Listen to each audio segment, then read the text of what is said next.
Hello bachcho, let's read the question and the question says that BeF2, that is beryllium fluoride, is soluble in water, whereas the fluorides of other alkaline earth metals are insoluble because of। तो हम लोगों को बोल रहा है कि जो beryllium fluoride है दैट इज BeF2 वो वाटर में सॉल्युबल होता है, बट वहीं अगर हम लोग अदर फ्लोराइड्स देखें अल्कलीन अर्थ मेटल्स के तो वो वाटर में इनसॉल्युबल होगा बिकॉज ऑफ। और इसका रीजन क्या है? सो ऑप्शन ए में दे रखा है ionic nature of beryllium fluoride. Option B में दे रखा है greater hydration energy of Be+2 ions as compare to lattice energy. Option C में दे रखा है covalent nature of beryllium fluoride and option D में दे रखा है none of the above. Okay, so let's start the question by knowing a key concept first. So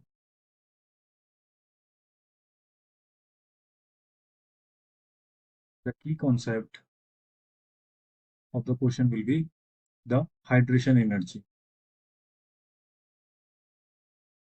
Hydration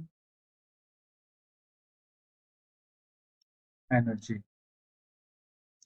तो हम लोग समझते हैं कि हाइड्रेशन एनर्जी क्या होता है। तो हाइड्रेशन एनर्जी मतलब वैसा अमाउंट ऑफ एनर्जी जब रिलीज होता है जब एक मोल ऑफ आयन जो है हाइड्रेशन अंडरगो करता है। तो इट इज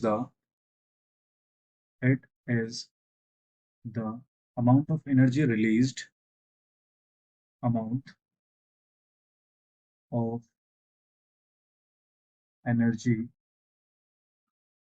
रिलीज्ड व्हेन, कब? जब एक mole of ions, when one mole of ions undergo hydration. तो जब वन मोल किसी भी आयंस का हाइड्रेशन अंडरगो करता है तब जो भी एनर्जी रिलीज होगा that is our hydration energy. तो हम लोग कह सकते हैं कि जितना ज्यादा हाइड्रेशन एनर्जी होगा उतना ही ज्यादा सॉल्युबिलिटी होगा, that is hydration energy. Hydration energy is directly proportional to solubility. तो हम लोग कह सकते हैं कि more the hydration energy, more the hydration energy, hydration energy, more will be the solubility, more will be the solubility। ठीक है, तो हम लोगों को वैसा आयन पता करना है जिसका हाइड्रेशन एनर्जी जो रहता है वो सबसे ज्यादा रहता है। तो अगर हम लोग अल्कलीन मेटल्स में देखें that is beryllium, magnesium, calcium,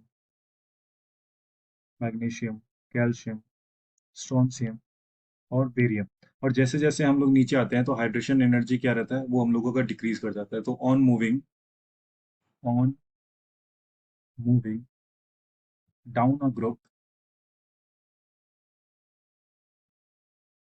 hydration energy,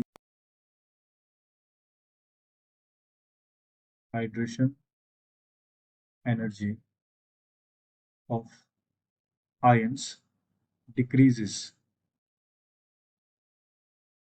hydration energy of ions decreases। ठीक है, तो जैसे जैसे हम लोग ग्रुप में नीचे आएंगे तो हाइड्रेशन एनर्जी क्या होगा, डिक्रीज कर जाएगा। तो सबसे ज्यादा हाइड्रेशन एनर्जी किसका होगा? बेरिलियम आयन का, that is Be+2 ions. Be+2 ions have greater hydration energy. तो हम लोग ऑप्शन चेक करेंगे। तो पहले ऑप्शन में दे रखा है ionic nature of beryllium fluoride, जो कि गलत हो जाएगा। सेकेंड ऑप्शन में दे रखा है greater hydration energy of Be+2 ions as compare to crystal lattice energy, ये हम लोगों का ऑप्शन करेक्ट हो जाएगा। अभी जस्ट हम लोग देखें कि बेरिलियम आयंस का जो हाइड्रेशन एनर्जी रहता है वो हम लोगों का ज्यादा रहता है as compare to lattice energy. Option C में रहता है that is covalent nature of beryllium fluoride, it is also incorrect and none of the above is also incorrect. So the correct option will be our option B. So option B will be our correct option. Hope you enjoyed the concept. Thank you. Best of luck.